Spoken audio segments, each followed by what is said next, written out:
In a music culture that has produced many different personalities of artists who have etched their individual marks on the go-go scene, my guest today is one who stepped on the scene as a teenager, but whose singing style impacted the culture and added a distinctive flavor to the point where many followed that blueprint.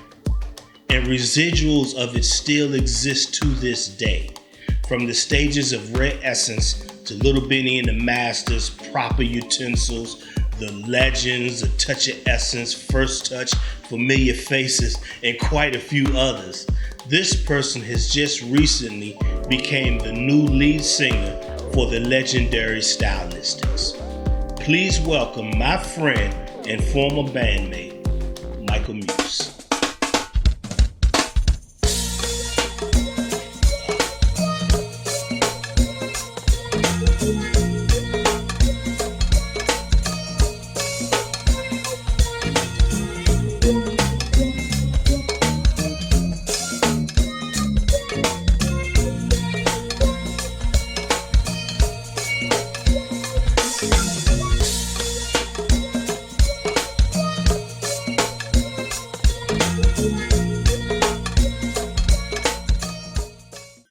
All right, first of all, want to thank y'all for tuning in for another episode of the One-on-One.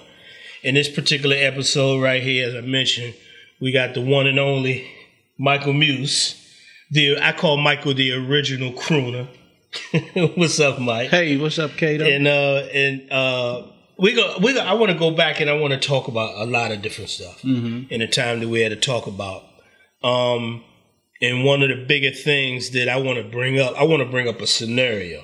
Okay. And I think I may have mentioned it before. Keep in mind, me and Mike have also played together in a couple of bands together. So we go back some years. Many years. Yeah. I didn't want to say many, but actually, yeah. Quite when we were both thinner. There you go, baby. But I want to bring up a scenario. I want to make sure I got the years straight because as we get older, the years kind of jam together. Mm-hmm. So I'm thinking 1982, and I believe it was during the summertime, and we was going to see Rare Esssence was playing outside River Terrace. Yeah, they're playing outside River Terrace. And I had been going to see Rare Esssence, whatever. During the summertime, I remember because you see them a lot because it was a showmobile type of thing. Yeah. But this particular night, and it was dark out there, this particular night, they on a showmobile stage. This young kid comes out. I'm guessing maybe 15, 16 years old. Real slim young guy. And he sings a song, I believe it's by the Delphonic song called Treat Me Right. Girl, don't tell me no more lie. Right song, wrong group. Wrong group, who is it? Dramatics. Dramatics, I meant. I knew it was a D. Yeah. Right. And I remember how they hit the heck out of that song. Mm-hmm. I mean, Rare Esssence played the heck out of that song. But it was my first time ever encountering this young guy. And this young guy happened to be the guy that's sitting beside me right now, Michael Muse. And from that point on, I would see him all over the years or whatever, playing on the stages back when RE was playing with the Howard Theater in different spots. Mm-hmm. And one thing I want to say about it, and I don't want to do all this talking, but one thing I want to say is that it was a new sound. There were singers going on in go-go, but this was a new sound. Maybe it was the youthness of it, but it was a new sound. And coming from a band full of trendsetters, I think it helped set the trend of following singers of a particular sound that different bands wanted in their group. Right. You know what I'm saying?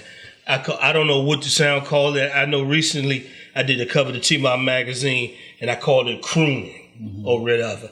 But it was a style that was a light, like a El DeBarge type of sound. You know what I'm saying? Do you remember that particular night? I remember River Terrace, but my recollection of River Terrace was a daytime show. For the life of me, I can't remember playing there at night. But well, let's say it was day and it went into the night. Maybe that may be the same show. maybe the same show. Because I don't think I played River Terrace maybe 1 or 2 times. Okay, okay. I distinctly remember this particular joint is because it was unique. It was unique for a go-go band to play this particular song. And it was just something about it because it sounded exactly like the record to me, even when it went off. You remember back in the day when a slow song would be played, it wouldn't necessarily stop. It would ease back into a fast joint. And I remember how the end of that joint went, Godfather, right? Yeah, you know what I'm saying? So that always stuck in my head. You know what I'm saying? So you say you faintly remember that night. Yeah. I remember the daytime part of it, if that's the same show that we're talking about. And so how old were you, sir? 16. 16. And I wasn't seeing Rare Esssence every single place they played, so you had probably been with them for a minute or... No, actually, that summer of '82 was my first year with them. That summer of '82, that's when I auditioned in the summer of '82, and I think I finished that summer out with them, and then we just kept rolling from there. Okay, and you've been with Rare Esssence how long? I was actually only with them for 3 years. A lot of people think I was there a lot longer. My first tenure was 3 years, '82 to '85. And you remember little Benny branched off and started Benny the Masters, of course, and then I played with him for that 1 year, '86. Right before I went to the military. But then, of course, I got back with Rare Esssence for 1 year after I got out of the military in '90. In '90? Yeah, so from '90 to '91. So altogether, just 4 years of being a so-called band member. So from Rare Esssence, Benny the Masters, military, Rare Esssence, Benny the Masters. Yep. How about that? Always with the same family. Same family, yeah. Same family. And still, it's another thing I know, still to this day, it's always the same family. Yeah. You know what I'm saying? Or basically, for the most part, the same camp. Yeah, once guys create a chemistry, especially if it's working, it's kind of hard to get away from that. I mean, we have our differences, but if the old saying goes, if it ain't broke, don't fix it. Certain people just work well together, and then you could have some of the best cats who just don't fit in that team. Every player ain't for every team. Right.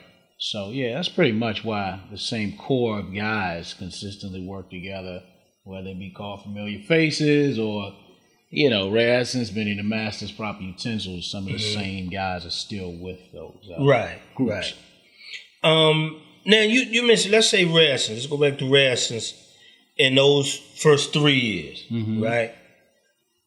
Those 3 years that impacted so much, probably for the rest of your career in go-go. Why do you think that is? Have you ever thought about that? Well, I think it went away. It went that way because before me, there were other singers in go-go, but I think I was the first person, male or female, to make the singing position relevant. You know what I mean? Yeah. You had guys like Eric with EU. I wish I could sound as sweet and beautiful as his voice was, but, it didn't become relevant until I put my style and put myself in front of that audience. And then, in a lot of cases, it was the highlight of the night. And honestly, not to toot my own horn, I don't think there has been a singer in go-go who's ever been the highlight of the show. And look, let me tell you something. I just recently had a conversation. He be coming in here about 2 weeks ago with Junie, from EU. And one thing we really talked about is how the singer in go-go over the years was never really pushed out there. No. I mean, they was a singer, but they were never really pushed out to the front. Especially in the era especially during the time now, that people are calling for more cover songs and all that kind of stuff. I mean, calling for more originals. And you just touched on something right there where they did put you, because during that time, remember how a go-go band would play fast. They didn't start off with a slow song. They played fast and they broke it down, and then they highlighted that 1 or 2 slow songs. It's one song, but you oftentimes would get called for encore, right? Well, I mean, it's happened. It's not something that was consistent because I don't think the powers that be would have wanted it to happen too much. Not unless it was a huge show. All right. But it has happened. Okay. I remember the distinctive tape. I wasn't at this particular show, but you did the You and I. Mm-hmm. Not the O'Brien version. You did the Stevie Wonder version. Right. And everybody yelled one more. And the band went straight into All This Love. Okay. The bars jump. Got you. You know, so all right, so yeah, so I'm saying that to say during that particular time, you were the one standing out. But then there were singers who were bands who were coming behind you, and I gotta say it, you know, hope nobody getting the feeling, but they were kind of emulating, not necessarily you, but that whole style of singing. Mm-hmm. You know what I'm saying? I'm talking about almost through the 90s. Right. You can really say. Well, I can attribute that back to my first point was that before me, the singing position wasn't relevant. So once it found its relevance, then singers and go-go had something to build off of. Okay, well, that worked for them. Let me emulate that. Or the bands would say, let me emulate that format. Or I've even had guys who tell me they tried to get a singer that looked like me or whatever. Just to try to match that whole setup that Rare Esssence had. But you got to remember, EU, Trouble Funk, Rare Esssence, and Chuck were the innovators of all of this. And, you know, if you're going to build whatever you're doing, you're going to build it off the blueprint. Right. And those four bands laid the blueprint for this whole thing we call go-go. So Rare Esssence was just one. You know, I also found that back then in the 80s, a lot of cats tried to sound like Lil Benny. And then you had the guys trying to sound like Funk. Yeah. I mean, yeah. So you already know. Yeah. I mean, that's what I'm saying. Rare Esssence, and those four that you named, the big four that you named, where people were, I guess when you like you say, you got to go for that blueprint. So you look at the best, but they were emulating R.E. Moore. I'm being honest to say, right. To the point where maybe some elements of the other bigger bands were doing it as well the same. Right. And I don't, whatever it was working. Like you say, there was a time when your style was like who you rap like. Do you rap like Funk or do you rap like Benny? Right. You know, do you sing like Mike? Do you play like Godfather? Mm-hmm. Everybody knew your name back then. You see what I'm saying? Not necessarily everybody knew everybody's name in the other bands. Right. So they were able to identify them personally. Right. Do you feel great? And I remember we did a thing with White Boy one time, and he kind of somebody said it kind of feel good to know that you kind of set a standard. It does. Honestly, in my youthful thinking, it was a glorious feeling. But, you know, this thing called life, man, it throws so many curves at you that you could get a big bill in the mail and forget about all that other stuff. You know, that's just real life talk, man. Yeah. But, yeah, from an artistic point of view, it makes you feel great to know that you know, your fellow musicians or vocalists appreciate what you do to the point where they want to sound or be like you. Mm-hmm. And I'm gonna even say it further, because the years that I played with, we played together with Lil Benny and the Masters, and then with Proper Utensils. Now I get to know you, and I get to realize that you actually have an old soul. Yeah, you see what I'm saying? Yeah. A lot of the songs that we were playing that you sang, those were your decisions to sing those songs. Mm-hmm. I'm gonna bring up like during the Proper Utensils tenure, the song that everybody once again followed and started playing was the Georgie Porgy song. Absolutely, and that was one that you brought. Did Funk tell you you would bring your own That's stuff all to me, the table? That one was, of course, you know, with Funk, he'd bring you 100 records and say, learn them all in 2 days. But, you know, that one was me. But the ones that would stick to you know, in the crowd's head, even I would say the modern day Proper Utensils, the whole Olivia jump, you know what I'm saying? That really stands out. So there's material that you have sung that really stands out that other people want to play as well. Right. And there's a reason for that. Usually if I bring a song to the table, it's a song that I really like. And I always say, anytime I'm talking to anybody about singing, whether it be private setting or interview, singing is a spiritual thing to me. Okay. And I say spiritual not in a religious sense, but in the sense that we are all spiritual beings with a shell called a body to encase who we really are. So when I'm singing something, if it touches my inner man, when I convey it, you're going to feel a spiritual connection. Okay. Not so, a lot of bands get caught up nowadays in singing whatever's hot on the radio just because the people want to hear it. Right. I've never been, and that's why I didn't last in Subtle Thoughts for about a year, because they had me learning 7 songs a week that just because they were hot, and I wasn't feeling none of them. Okay. So I can't, if I love the song and I bring it to you, it's going to take me 2 seconds to learn it, and when I sing it, I'm singing from my soul. So that's why those songs that I chose for the most part were the ones that stuck with the people. That makes sense. That make a whole lot of sense. And got to bring up, because I'm trying to bring us up to date. Got to bring up the fact that, okay, you did the RE, you did the Benny and the Masters. You did quite a lot of bands, you know what I'm saying? Especially during that 90s on up era. Right. You know what I'm saying? Yeah. Because I forgot about Subtle. You know what I'm saying? One whole glorious year, right?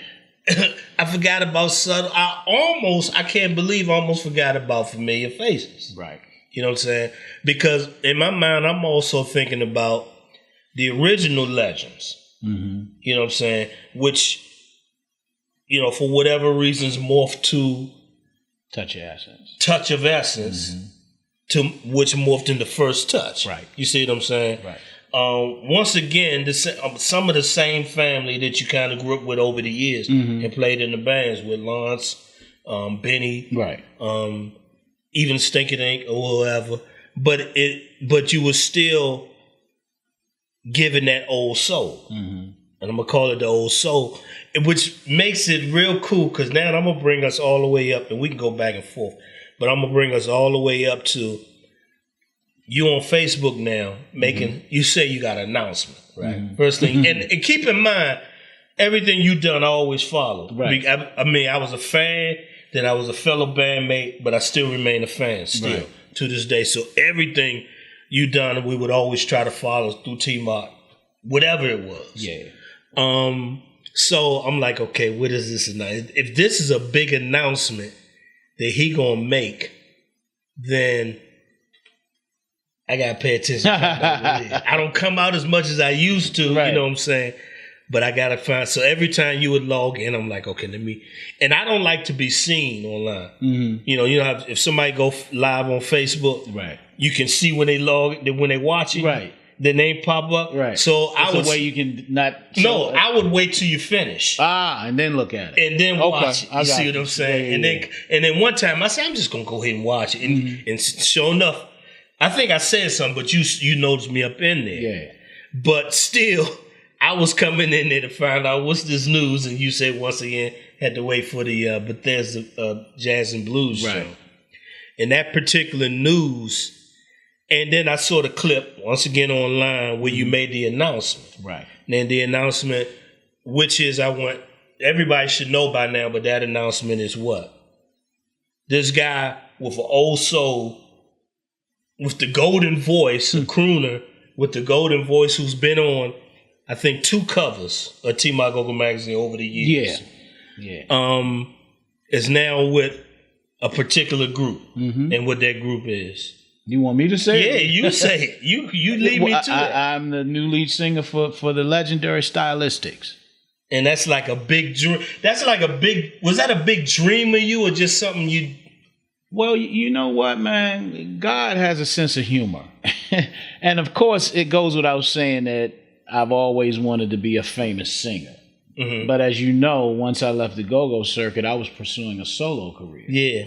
And I was just going to keep pushing until I got a hit, even if it was from behind the scenes writing for somebody else. Right. I had no idea that one of my favorite groups of all times would call me. I didn't go seeking them. They called me and, end up being the lead singer. Not just in the group. That's right. What I'm saying. Yeah, I mean, and the Stylistics, out of all those 70 soul groups with the pretty tenor voices like the Delphonics, Blue Magic, you know, the list goes on and on, even some from DC and New York. Mm-hmm. It was just something about Russell Tompkins, the original lead singer, his tone that set the Stylistics apart from the rest of those groups. He had a distinctive sound, and for them to think me worthy enough to emulate that sound or come close to it, that's just like a big honor to me, man. Because he's one of my vocal heroes, honestly. Okay, but he's still singing? Yeah, he has his own group called Russell Tompkins and the New Stylistics. Okay. Yeah, he couldn't use the name for legal reasons, of course, so he had to put New. And still sounding great, man. Okay, but you sound just like him. That's what people say. You know? well, you know, what can I say? That's my JJ. I mean, to the point where I'm listening to the song, and a lot of these songs I haven't heard in quite a long time. Matter of fact, I'm gonna be honest, quite a bit of them I didn't even realize was them. See, me personally, who was I a big fan of from that era? Maze or whatever. Well, Maze a little later. Right. But you see what I'm saying? So all the songs I knew, remember, we're kids during that time. Yeah. So all the songs I knew, but not necessarily knew who it was. You know, just like recently, I just watched this Blue Magic story on Sung. Awesome. And was like, I didn't know they sung this. Oh man, this is what they sung. Awesome. You know. Yeah. So that's the kind of thing I was checking out when I was pulling up that sort of performance online from the Constitution Hall. Right. Then the thing is, and you mentioned it, you said they came to you. How they even know about you? Well, from what I've been told, actually a guy named Johnny Johnson. He used to sing with the Delphonics, and he lives in DC. He had saw some videos that I put up from a Howard Theater show I did with Keith Busey, a 70s tribute show. Keith from Original Cumberland. Yeah, and he liked it so much that he called me and wanted me to work with him. Well, actually contacted me on Facebook. He said, I like what you're doing. I got some stuff. Maybe we can work together. Make a long story short, a couple of years went past. We kind of... we would take touch every now and then. And but one day he called me. Because he had my number. He called me and said, Mike, I know I haven't talked to you in a while, but I got something big for you. He said, the Stylistics are looking for a new lead singer. I'm like, oh my God, man. He said they reached out to him, but it didn't touch him the way it should have, and it moved him in his spirit to pray. And he said he prayed on it, and I was the first one God put in his mind. So that's when he called me. He hooked me up with their manager and one of the original members, Herb Morrell. We talked. What the deal was, they didn't know exactly if the former lead singer Evan Brown was going to leave before he was supposed to. Okay. So he finished out January with them over in England, and then the very next show, I had to be ready. That was after a little audition I did for them in Philadelphia. And they had already told me to get my passport, so I already had it. And then, it's like I was thrown into the fire, man. You ain't no time to learn no steps. Just get out there and sing, So first show, Constitution Hall, basically, and a lot of my friends, we like to joke, man, you gonna fall on your face, you don't learn them steps. And like they wasn't expecting me to know all them steps the first go round, man. But we're working on it. Walk me through that audition. It was held up in Philly. It really wasn't an audition per se, because I think they were pretty much sold on what they saw on the video clips on YouTube. Okay. And my good friend Keith Busey, can't thank him enough. He's been in that 70s soul circuit for years. Right. He actually used to be the Stylistics music director. Oh, okay. Gino played for them for years too. I know keyboard. So once Herb approached... Well, I didn't know he was with Stylistics. Yeah, he was with them longer than Keith was. Okay. Once Herb Morrell, one of the original guys, who's also good friends with Keith, approached him just to get some character information about me. Keith had nothing but great things to say, because for the past 4 years with my solo stuff, Keith has mainly been my music director. Okay. And Gino. Yeah. And with the word of Keith and how much respect they have for him in that circuit, it was pretty much a done deal. But they still wanted to hear me live. Okay. So I went up to Philly, I think it was on a Wednesday, and I sang, man, and I sounded, and I felt great hearing it come out. But when they played it back to me on tape, man, I was like, oh my God. And I didn't take into consideration that when you record something, it has to be edited, mixed, and everything. It's not going to sound. It was a raw thing played over some music that was already finished. So you reacted the way a person reacts when they hear their voice. You're right. And what I thought, man, I'm just going to go up here and knock them dead. They're going to fall on the floor. But I neglected to realize at that point, this is their stuff, man. They're so used to hearing it. They know how it's supposed to sound. Right. They sang with Russell Tompkins. I'm not going to impress them the way I thought I wanted to. You know. Okay. So I left there feeling kind of unsure, man. And I was real down the next day. But the 2 days after that, Herb Morrell called me and he basically said, welcome on board. And man, I tell you, man, tears started to flow, you know. Yeah.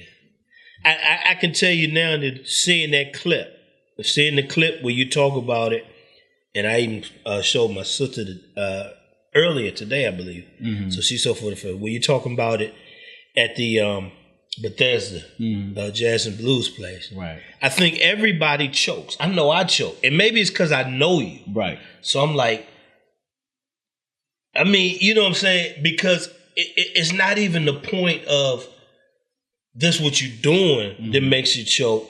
It's the point of what it means to you. Right. That's making everybody choke like, oh, wow. You know what I'm saying? Because you've made a mark. I mean, your picture is inside of the African American Museum. You've made a mark already. Mm-hmm. You know what I'm saying? So at this level, if it means that much to you after you've already made a mark, then that's real deep. Right. And I think that's a spiritual thing as well. Right. You know what I'm saying? So I think it's just like you said, when you sing and you bring out songs and they come from that deep, that's what everybody felt, even by you making that announcement. And this move that's happened. Because over the years, keep in mind, I also know what's going on. You know, I mean, as far as the solo kind of stuff, you know, the Rebirth Dorian type stuff, you know what I'm saying? Yeah. We've had a real serious conversation on the origin of that concept. Of Dorian. My man Dorian, baby. Yeah, you know what I'm saying? So to the point of you posting this picture and everybody wonder what the heck is going on with Mike, you know what I'm saying? But you were still, even before that, even years ago, I mean, I still got tracks of Gotta Tell Them What They Don't Know and stuff. Stuff that you have been still doing and recording over the years. You know, I believe that was with First Touch, I believe. First Touch, yeah. You know what I'm saying? But, Bag of Beats Records. Yeah, with Bag of Beat Records, John. You remember that? As well as the now who did it was a remake of a song you just recently did a few years ago, you and Jock Johnson. Right. Well, actually, there are about 4 remakes on that CD. The other 4 are originals, either by me or by O'Brien. Okay. So by O'Brien, he never released it. Right. That Jones. So it's not like you haven't been consistent pushing on the solo career because you did Blues Alley how many times? 3 times. 3 times. You see what I'm saying? Yeah. So this Bethesda Jazz and Blues was already in the mix before you knew about anything about the Stylistics? No, actually, that date was I came up with a great idea for Valentine's Day, and I talked to a couple promoters who had helped me or gotten me on a few of their shows. And my idea, the pitch I gave to them, something that had never been done before. And it's going to blow your mind when I tell you this. For Valentine's Day, I wanted to have myself, Steve Roy, and Dirk from Vibe to do a Ladies and Lovers Valentine's Day show at Bethesda Blues and Jazz. Okay. Just for the ladies, basically. You want to bring your husband or your boyfriend? That's fine, too. 3 of the top go-go singers in the city doing a love song show with a little bit of go-go. Never been done before. I know. Never been done before. Man, that thing would have sold out so fast, but, you know, the promoters that I was working with, you know, they think dollars first, which is what a promoter is supposed to do. Right. And I think, you know, they may just have not had enough faith in the idea to go along with it. But, and with that show, I would have sold tickets at $40 a head. Okay. And we would have still got it easily, I know it. So we had to give that date up because they didn't want to do it. I gave it to Keith because he had the 70s show he wanted to put together. Right. And it still sold out. Right. at a cheaper price. So after I talked to one of the promoters, he realized that, damn, man, we should have went on and done it. You know, I haven't talked to the other guy yet. They're great guys. I love them to death, man. But they, you know, collectively as a team, they just didn't want to make that business move with that venue for whatever reason. You know, it's their decision. They didn't see it. Still love them, and I plan to work with them again in the near future.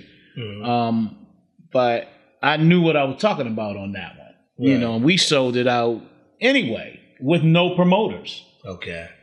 Yep. Okay, so all right. Then one thing I'm noticing too, because you've already done a couple of shows with Stylistics. I actually done 4 already. In 4 different suits. 3 different suits. 3 different suits. We wore, because after Constitution Hall, we went directly to New York the next morning. We did 2 shows at the Beacon Theater. Yeah. And then we left there Sunday morning to Atlantic City at the Tropicana and did a show there. Okay. So, okay, we know how you most likely were welcomed home. How have you been welcomed so far?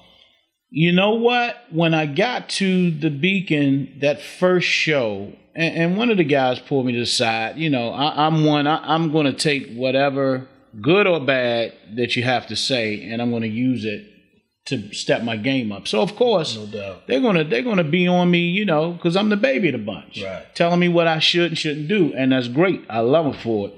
They basically let me know you got to step your game up on the second show. But I was tired the first show because we left Constitution Hall, all the adrenaline flowing. Then I had to get up at 7 a.m. and drive to New York.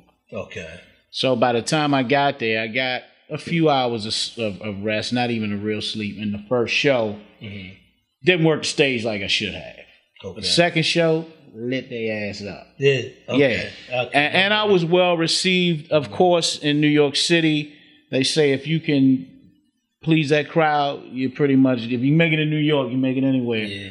The thing was, nobody that came to that show knew that the former lead singer wasn't going to be there. So they paid their tickets in anticipation of seeing one person, and they see this new guy. So everybody's tuning to me, you know. Yeah. And you got a lot of people just waiting for you to mess up because they're not getting what they expected. Right. I did great. I was well received at the end of the show, but when I made the big announcement of who my father was, my father, Chuck Henley, was a pretty famous musician in the 60s and 70s. He was almost like what Chuck Brown is to here in New York. In New York, okay. And I've seen his pictures. That, yeah, I mean, they kind of just erupted, you know. Really? So that helped. Okay. That helped. Even the lady, Miss Shirley, God bless her, I met her that day. She kind of runs the backstage of the Beacon Theater. She already knew my name. I mean, she treated me like I was her nephew. And when I told her who my dad was, it made things even better. Okay. So God bless Miss Shirley. She really made me feel like family. All right, so you've been home for a minute, and you getting ready to head back out? We're going to Chicago tomorrow morning, man. We got just a one-day set with the Dramatics, the Delphonics, Carl Carlton, and who else is on that show? I want to say Blue Magic. I could be mistaken. But I think that's the lineup. And that's at the Chicago Theater. Okay. Keith still working with? Keith and Gino and that whole unit crew, they'll be playing for everybody else except the Stylistics. Okay. Stylistics share their own set of musicians everywhere they go. Ah. Yeah. Couple of young guys, any guys from DC? And our band? Yeah. No, most of them out of town. We have one Japanese guy in the band. He's a bass player. Okay. Cool as a cucumber, man. Okay. Well, reason I asked, because one thing I noticed too, man, when you think about Gino and we think about Keith and others, because I also noticed even on the set that y'all did it at Bethesda, old cat I hadn't seen in years, Gilbert Pride, up on that stage. The Dr. Gilbert? Yeah. Is he a doctor there? Yeah. Okay. He plays the trumpet, right? Yeah. He used to run way back in the Showmobile days. Right. That's what I know. He had a band called the Ambassadors. You know. Yeah. So, and I'm saying to say this, seemed like no doubt about it, especially groups on that circuit, it looked like people look to DC for musicians. That's what I hear. I mean, we're the only. I mean, we created outside of New Orleans and the Prince era with that music coming out of Minnesota when Prince was hot, that Minneapolis sound. The DC sound, man, and the musicianship that has been here, especially for folks who went to school in the 70s, 80s, maybe early 90s. Music was a big part of public school. You better believe it, yeah. And so a lot of great musicians came out. Unfortunately, these kids now don't have the opportunity because of budget cuts and all of this to really get into their musical programs like we had the opportunity to do. Yeah. So DC has its own sound. We had a lot of musicians. New Orleans had its own sound. They're known for great musicians. Of course, even New York, it was heavy on the jazz scene, 60s and 70s. A lot of, and when you're talking about jazz, you gotta say cats. So a lot of bad cats came out of New York, like my father, in the 60s and 70s, you know. Okay. So they pulled you, just saying you. So do you give thanks to YouTube? You know what, man? It's great that we have this social media, and all I've ever tried to use it for was to network and build my brand, which is that's the positive way to use it. So many people use it for negative things. But I thank God, man, and I know God has his hand in this, because what are the odds? You know, a lot of people know my story. My mom passed away last February, and we found her in her apartment. She had to be laying there for at least 18 hours because she was already cold and stiff when we found her. Okay. For her to pass away in February, and then a year later, I'm debuting with the Stylistics in February. And what in my hometown. Right. Ain't nothing but God, man. Right. And I was, definitely sorry to hear about that. Yeah. It's been, quite a few of our parents have passed. Scotty's, lost his mom, a year ago, right? It's been a year. It's funny because Miss Haskell passed away maybe a couple weeks after my mom did. And what's even more ironic, the night that his house caught on fire, I was standing over my mother's dead body getting phone calls from people asking about Scotty and his house, because they saw it on the news. Yeah, I'm like, okay, I see that, but do you know what I'm going through right now? Right. Shout going out to Scotty Haskell. Absolutely. Performer, band member, awesome musician who came up like we all did. In the ranks, baby. In the ranks. We all got our stripes. Yeah, that's the big thing. How you feel about, okay, if a young person came up to you, right, and wanted some advice for you, especially in today's era, some advice for you, from you, right off the dome, what would you say to them? Most of my musical advice, Kato, goes to singers, because as you know, man, I've been to a lot of practices where I just laid on the floor and slept because there was nothing for me to do. But I had to stay there the whole 2 or 3 hours. Singers coming up in the era of go-go that I came in, and even some of the hot bands today that's still not in that so-called grown and sexy genre, but they're still hot bands, they keep singers in a cage, man. That's what me and Junie were talking about. That's what they keep you in a cage. It's like, okay, you get your 2-3 songs, here's your tambourine to shake the rest of the night. Right. And my advice to any singer, if you truly serious about your singing career, not your go-go career, your singing career, do not wait till you 49 years old like I did and wake up because the light bulb goes off and you say you're tired of this mess. You know what I mean? Don't let them keep you in a cage. Yeah. If you want to stay in a go-go band, do that, but do other stuff. You know what I mean? Record. Put your CD out on CD Baby. And I give big props to you and Preston all the time because y'all kind of held my hand through that whole process. The CD Baby stuff, Yeah, this man right here, he's the one that designed the CD cover. Yeah. Love it. Preston took the picture. Yeah. And I had the vision for what it looks like. Yeah. Nobody gets this thing done by themselves. Don't be afraid to ask for help. And in the end, we can all eat. We work as a team. But again, with singers, do not let them keep you in a cage. Some may consider me the best. I knew what I could do, and I was satisfied for a long time just being in a band. Right. And with any musician, whether you're a singer or whatever, don't get satisfied with just being noticed at the mall. I feel you. You know what I'm saying? You got some people in their 40s now who just now getting hot, and they happy because people recognize them at the mall. Come on. let them recognize you on TMZ for doing something great, because you got to think. That's cute when you're a teen, exactly, to be recognized at the mall. But when you're older and time running, like you say earlier, or before we started this, how our peers. That's our peers that are falling off now. Mm-hmm. You know what I'm saying? Over the past so many years, we lost Benny, we lost Chuck, we lost Preston, we lost Ivan, Ice. I mean, my cousin Byron. I mean, right. Within the past several years, exactly. You know what I'm saying? Yeah. And that's not all. I mean, there's been much more where marks have not necessarily been made, I guess, inside. You know what I'm saying? That fulfilled us. Not so. Do you feel you're fulfilled right now? No. I jokingly say, and I kind of mean this though. Finances aren't everything, right? But I would rather have a bank account with $1 million in it and be unhappy than to have no money and be unhappy. Because money, it's not going to solve all your problems, but it's certainly a necessity to make life comfortable. Yeah. And my finances really haven't caught up with what people perceive as my success yet. Okay. So when I can go to Safeway and buy $800 worth of groceries and don't feel bad about it, and don't feel like, oh boy. Yeah, then you know I made it, baby. You know I made it. Okay. All right, so it's back on the road to Chi-Town. Yeah. And then back home from there? Or? Then back home.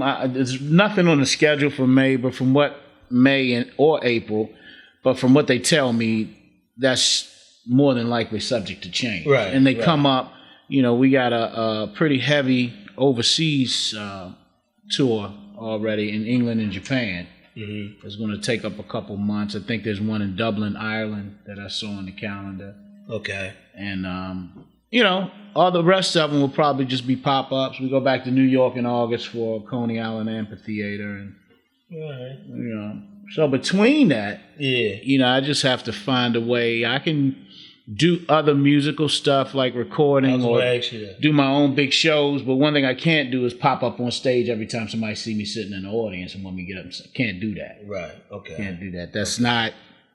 It's really. But you can continue working on your project. Oh yeah. I can do whatever I want to by myself. Right. But to pop up here, there, and everywhere, and every time somebody say come, can't do it. Well, that's understandable. Can't do it. Some people are even under contracts which won't allow them to do that. For instance, when I was playing for Familiar Faces, we did a show at Zanzibar before they took it off the waterfront, and Fantasia was there. They wanted her to get up on stage and sing something, but her manager told her no. She couldn't do it. Because of contract. So, I just hope people understand that. The first thing you hate is, oh, you think you all that. No, it's just your business. You can't diminish your brand by popping up in a whole bunch of spots doing stuff. Yeah. Free. You just can't do it. Yeah. No, that's understandable. So, okay. Well, let me see. Is there anything else I want to leave? Anything makes... Oh, no. I don't want to leave without talking about Krista. Right. Okay. And basically, what's the stats? What's going on? He's still missing. Mm-hmm. I think one of the last times we talked about that, and that may have been a couple of years ago when we were on the phone, we thought it was, spotted somewhere near Capitol Plaza. You remember that? Well, actually, since then, we've had a report that he was seen in District Heights, right at that BP gas station and McDonald's on the corner of Pennsylvania Avenue and Walters Lane. Yeah. And, it's... You kind of get tired of the rumors, right. And you want to believe some. That was a pretty believable one, but it was still bad because the person said that he had a black eye, like he just a swollen eye, like he'd just been in a fight, and some white van was tailing him like they were watching him doing something. And the girl said she went and told a police officer that was sitting in the strip mall over there that she's just spotted a person who's registered as a missing person, right. And he basically brushed her off. And when she went back over there to see him again, he was gone and the white van was pulling off. Okay. So it's just a lot of mystery behind it because people say he just out there doing his thing, or he might be on drugs or whatever. If that be the case, that still doesn't solve the puzzle as to why he hasn't made one phone call home just to say I'm okay. Not one phone call. I know how much he loved his family. So it's something beyond that. I believe he is still alive, but the only thing that makes sense to me is that he's either not in his right mind, or someone's holding something over him, threatening to hurt us if he contacts us. Those are the only two things that make sense to me. Okay. You know? All right. So, I mean, so in the meantime, you still, and I'm putting this information up on the screen. You still information of who can be contacted. Well, if you see donations as well. Yeah, hit me on Facebook. You know, there's a hotline that you can call with the PG County Police Department or DC Police. You can remain anonymous and just let them know you saw a missing person when or where. I don't have that number handy. So I guess the best way, just hit me on Facebook if you ever spot him immediately. There is a GoFundMe. And I got to say, man, I love my people. But I'm a little hurt and disappointed with the GoFundMe thing because there have been such lesser causes that have generated money very quickly. Just for instance, there was this, the news had a picture or footage of some bear in Nebraska, maybe about 4 years ago, walking around straight up like a man. So they called the authorities, Humane Society, whoever, found the bear, found out that he had something in his front paw that had hurt his front paw, so he couldn't walk on a foreleg. Other people who don't look like us generated $17,000 in 2 days to get this bear's paw fixed. My GoFundMe campaign has been up for about 3 years now, and we've generated about $2,100. Okay. So it speaks for itself. Right. Okay, we're going to put that information up as well. Because I remember when he was a little kid. You know what I'm saying? A little bad. You know, and so, and I understand you saying, you know, it's hard sometimes to know what to say to, you know, a person in that position. And one of the, I guess, things, and I know you say you kind of get tired because it don't help when people offer the prayers, but, you know, some people really strongly believe. Yeah, and I do too. Faith, you know. But the same people should also know that the Bible says prayer without works is dead. That's true. So you can't just pray; you got to do something. Right. You know, but what really gets me are the people who say they love me and you the greatest that ever did it, and then when I need the help, you hear silence. Right. You know. Right. Well, the info is still up. Like I said, the info is still out there. It's up on the screen as we're speaking right now. We'll continue to, continue to have hope for that, and as the brother come back to his family, as his sister, because his sister still singing has a career. She actually she had a record deal with a small label in Philly called Fatta Records. It was actually my second cousin. He has a little record label. They really didn't get along, man. You know, his mom is my first cousin, so I guess that would make them fourth cousins. Okay. And they just kept bumping heads. He put a video out on her. It's on YouTube. It's called Different. And is that the one I see? She goes by the name Milana Leah. Yeah, that's the one they put out. Okay. And he had her rubbing elbows with some pretty big people. One of Usher's producers was working with her. She was taking voice lessons from a professional voice coach. They really kind of was packaging her. But for one reason or another, they just they couldn't see eye to eye on things. And they're both grown people. So there's only so much advice I can give her. So right now, that's just kind of lingering. You know what I mean? But she's has all the potential to be a superstar. You know, the look, the voice, the whole nine. Especially when you got so many people out there who getting paid who don't have talent, period. Right. Yeah. In this day and age, that's what I'm saying. But, you know, there still are a lot of talented people out there. I'm just calling them like... How she feel about Pops in the stylistic thing? Oh, man, they ecstatic, man. I plan to take her to some of these shows with me and let her hang out backstage, you know. If I can, I may even take her overseas with me. just to get her hungry. Yeah, about that the would whole be thing. awesome. That's it's nothing beats that experience of being there and seeing it. And you never know who might pop up at these shows, man. You know, I'd be backstage. Shaka Khan might be there. Shaka, this is my daughter. Talk to her. That's awesome, man. I'm gonna keep all that in prayer as well, and more continuous stuff. I want to see even more. I think it's gonna get even more brighter than Stylistics. It is, but that's what's happening right now. You know? My main goal, and I'm always one for trying to think 2 steps ahead. Stylistics, in a way, they're like Muse. They can tour around the world and still draw a crowd, but they haven't had a hit since the 80s. Okay. Hurry Up This Way Again, I think, was their last big hit. And I've told them already, I told Herb, I want to write a song for y'all. I want to write the next hit for the Stylistics, lyrically, because I don't play nothing. Right. And that would seal my legacy. All you need is one hit, and you'll get paid for the rest of your life. So you wrote, a lot of people don't even know your writing skills all the way back to backs up against the wall. Yeah. You know, you wrote the lyrics. Sitting down in high school in class writing. Times are so very hard. I ain't gonna do that to you. Do it! But there was a time, when remember I think during prop we had to share the mic. Share one mic? Yeah, remember? What was that song? Because the stuff you and I did was at different times. Okay. So whatever your songs you sing songs.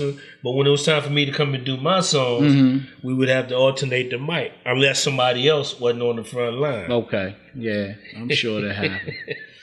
And then what's the Zane song we used to sing? Hey DJ, keep playing that song. Yeah. We used to sing that joint together. Well, you sounded good. I sounded. You know how when you hear your own voice. You held it down, baby. That's all you got to do is hold it down. And Jones used to sing with Byrne. Yeah. I tell my sister, Secret Garden. Mm-hmm. Been around the world. Never Rains in Southern California. Mm-hmm. It may have been the 3. I can remember. Yeah. So, it was a whole bunch. Well, out of all of those songs you sang over the years, out of all the different places you sang, I remember the that show was called the Greatest Go-Go at the Armory, and you sung the. Is that the one the Average White Band was in? That's the one with Average White Band. Rare Esssence, Trouble, EU, and Average White Band. Okay. Y'all came out with the train on the stage. Yeah. And but the slow song, I think it was the Michael Jackson one, Lady in My Life. So out of all of those songs that you're known for in the go-go circuit, which one your favorite? It would definitely have to be that one, Lady in My Life. Reason being, because that one song gave me the chance to feel like I've always envisioned myself as a singer, with all the girls screaming and the massive crowd out there. I never wanted to be like Michael Jackson. He had men crying. I didn't want no brothers to be crying. Wipe your tears. But yeah, I would always envision myself singing somewhere at a Coliseum in Italy or something with a whole bunch of women. And those Coliseum days, and the one particular show at the Capitol Center, and I believe that was the one when New Edition was on the show, and their dressing room was right behind ours. Yeah. Right beside ours. And I can't remember whether we closed the show or not. We may have, even though they were there, because a lot of times the Capitol Center, you get some national acts, but Rare Esssence would always close the show. They keep the people there. Man, that joint was sold out. It was over 10,000 people in there, and when I started singing Lady in My Life, those girls were screaming so loud I couldn't even hear myself. So that song, even if it never touched me then, that night solidified it for me. And then I met this chick behind stage. Her name was Jeannie Kato. She looked like Vanity. She looked like one of Prince's girls. I just knew I made it that night, man. Met Sugar Ray Leonard backstage. She was getting it. And you a young kid there. Yeah, man. About 17, man. I'm gonna end it with a question that I just actually posted on Facebook, and it's interesting seeing the comments. Is it true the girls love guys in the band that are in the band? Yeah, but I don't think it's just music. I think there's a side to some women in their carnal nature And everybody got good, bad, flaws. Right. There's something in a woman's carnal nature before she gets grounded or becomes spiritual, whatever. They're either attracted to bad guys or they're attracted to guys in the limelight. Okay. That's not saying nothing bad. Right, no, right. My mom loved musicians. My dad was a musician, and my sister's father was a famous musician. He was on Soul Train the whole nine. Right. But it is what it is. So athletes, sadly, drug dealers, musicians, Mark, my man Mark he said it's almost like the same as the men in uniform syndrome type of thing. Yeah, and I'm not saying it's good or bad. It's just the way it is. It's just like guys, we chase women who have certain things that we look for. Maybe good or bad. All right. Well, appreciate you coming through, my man. Wrapping it up. My man, yes, sir. My man, Michael Muse. Stay tuned because he got a hell of a lot more coming to you. Absolutely. All right. Peace and love.